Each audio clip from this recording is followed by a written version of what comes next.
रात के सन्नाटे में घड़ी की टिक टिक साफ सुनाई दे रही थी।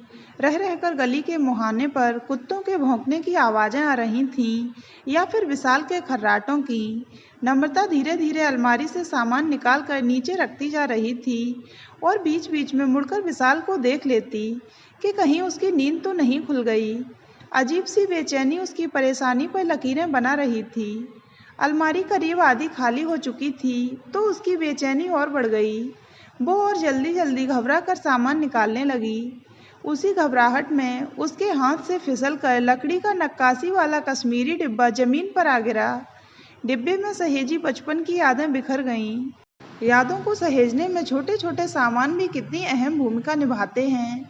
वो लकड़ी की फिरंगी, ट्रेन के इंजन वाला शार्पनर, उसकी पहली गुड़िया, शीशे वाला छोटा सा स्टार जिसमें रेनबो कलर दिखता था, जिसे उसने स्कूल के पास वाली दुकान से खरीदा था, वह तो गिरते ही टूट गया। और साथ ही विशाल की नींद भी। क्या कर रही हो इतनी रात को, और यह सब सामान क्यों बिखेर रखा है? घड़ी देखो, 2 बज रहे हैं, अभी तक सोई क्यों नहीं? वो मैं अपनी कुंदन वाली ज्वेलरी खोज रही हूँ। उस दिन शादी में पहन कर गई थी, रात ज़्यादा हो गई थी तो कपड़ों की अलमारी में ही रख दी थी, लेकिन अब मिल नहीं रही है। कई बार देख चुकी हूँ, इसलिए आज सारा सामान निकाल कर देख रही हूँ। कहीं और रख दी होगी तुमने, तुम्हें याद ही कहाँ रहता है।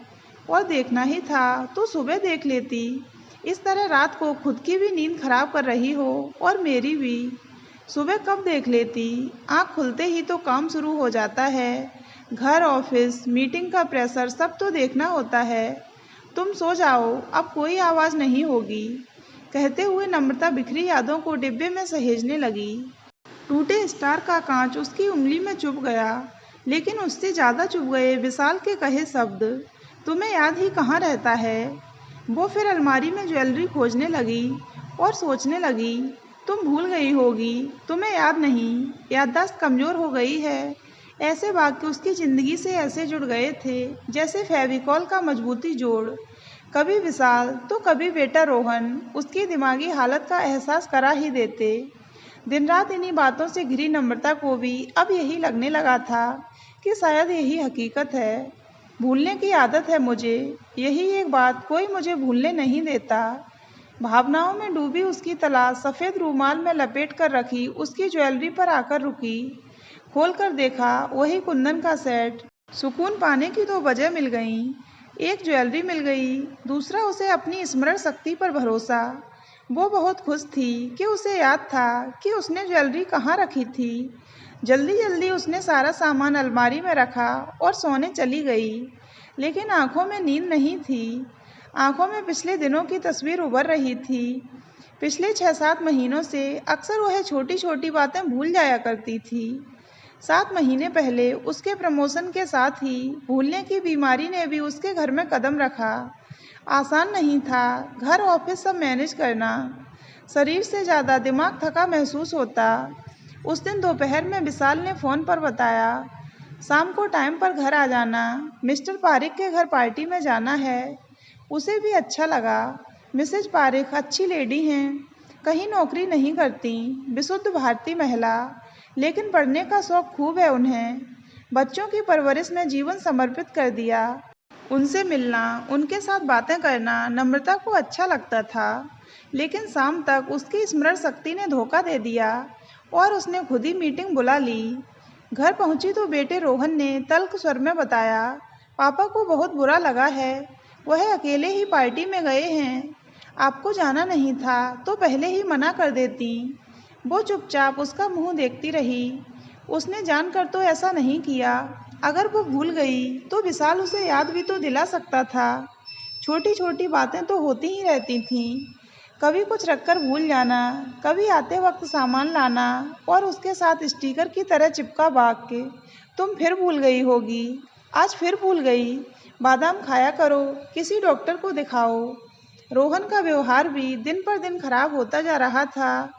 गलती उसकी भी नहीं थी, जैसा देख रहा था वैसा ही तो कर रहा था। पहली बार जब रोहन ने ऐसे बात की थी, अगर उस वक्त ही विशाल ने उसे रोका होता तो शायद आज उसकी बातें इतनी पीड़ादायी न होती। उस रात की बात च्युइंगम की तरह कुछ ज़्यादा ही लंबी खिंच गई। दूसरे दिन बाप बेटे ने तय किया न्यूरोलॉजिस्ट को दिखाया जाए। शाम 6 बजे का अपॉइंटमेंट है। ऑफिस से सीधे वहीं पहुंच जाना, भूलना मत। विशाल ने बताया तो पीछे से रोहन बोला, आप अलार्म लगा लीजिए अपने फ़ोन में, वरना आप भूल जाएंगी।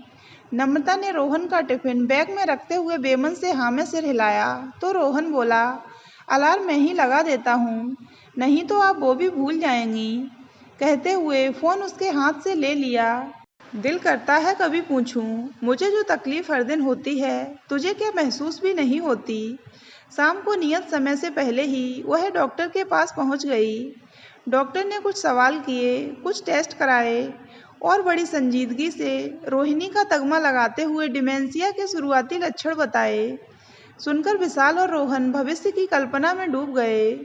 डर तो नम्रता भी गई थी, पर वह चिंतित नहीं थी। अब घर का माहौल और बदल गया।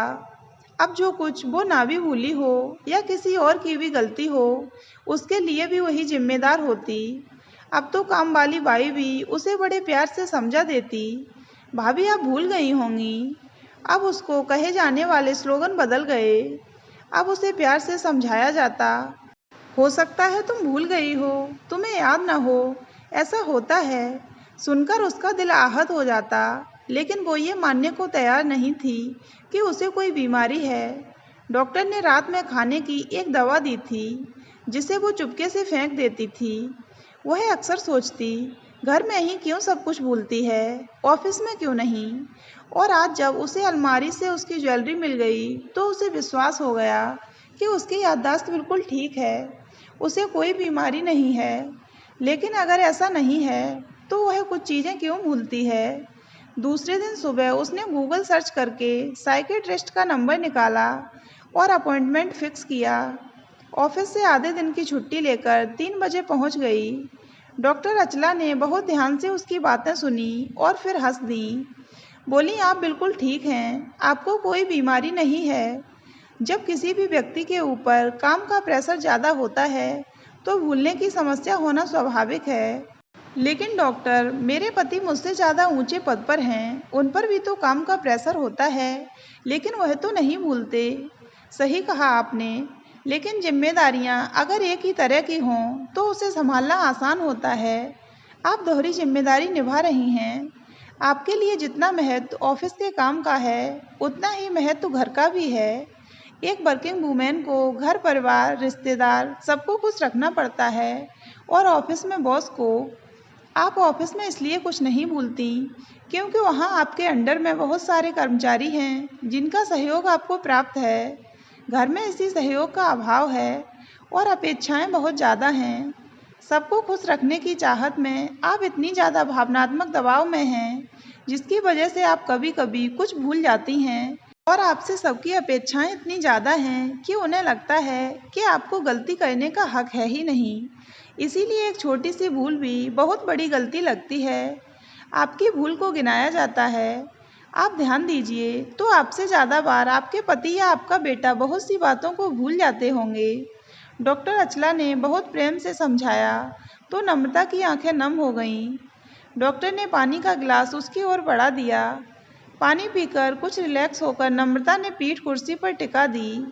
कुछ पल बाद सिकुड़ी भावों के साथ चेहरे पर चिंता के भाव उभर आए। बोली, डॉक्टर मैं तो समझ गई, पर घर वालों को कैसे समझाऊं? उन्हें तो पूरा विश्वास हो गया है कि मुझे डिमेंशिया है। उन्हें अगर मैं आपसे मिलवाती हूँ और जो बातें आपने मुझसे कहीं उन्हें कहने पर लगेगा कि मैंने शिकायत की, क्योंकि उन्हें तो लगता ही नहीं कि वो कुछ गलत कर रहे हैं। कुछ देर सोचकर डॉक्टर अचला बोली, आप सबसे पहले घर में कैमरे लगवाइए और बातों को मोबाइल में रिकॉर्ड करने की कोशिश कीजिए। नम्रता आश्वस्त हो चेहरे पर खुशी के भाव लिए घर वापस आ गई। दूसरे ही दिन घर में कैमरे लगे। पहले विशाल ने विरोध किया, फिर कमलाबाई रोहन के आने तक घर में अकेली क्या करती है, उसकी निगरानी के लिए सहमत हो गए। डॉक्टर की सलाह काम कर गई। अब अकेले नम्रता से गलती नहीं होती, अब सबकी गलतियां उजागर होने लगीं। अब नम्रता की याददाश्त पर कोई उसे बादाम खाने की सलाह नहीं देता। धीरे धीरे नम्रता भावनात्मक दबाव से बाहर निकलने लगी। विशाल को लगता कि यह दवाइयों का असर है जो नम्रता बहुत कम भूलती है, लेकिन ये तो उसका आत्मविश्वास था। तो दोस्तों, अगर आपको ये कहानी अच्छी लगी हो तो वीडियो को लाइक करें और हमारे चैनल को सब्सक्राइब अवश्य करें।